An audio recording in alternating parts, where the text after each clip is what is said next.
శంభో శంకర. ఈరోజు మహాశివరాత్రి పర్వదినం రోజున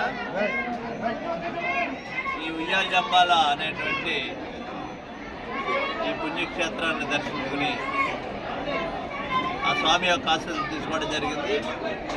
ప్రజలందరూ సుఖశాంతితో ఉండాలని చెప్పేసి, అందరూ కూడా సంతోషంగా ఆరోగ్యంగా ఉండాలని చెప్పేసి ఆ పార్వతీ పరమేశ్వరుని కోరుకోవడం జరిగింది.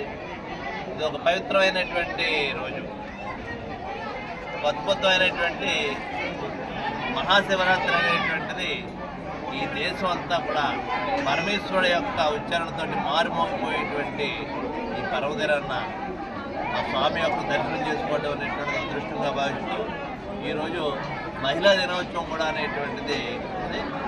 ఆ మహిళా దినోత్సవం సందర్భంగా ఈ రాష్ట్రంలో ఉన్నటువంటి మహిళల సోదరీమణులందరికీ కూడా హృదయపూర్వకమైనటువంటి శుభాకాంక్షలు తెలుపుతూ ఆ పరమేశ్వరుడి యొక్క ఆశీస్సులు మనందరి మీద ఉంటాయని చెప్పేసి కోరుకుంటున్నాం.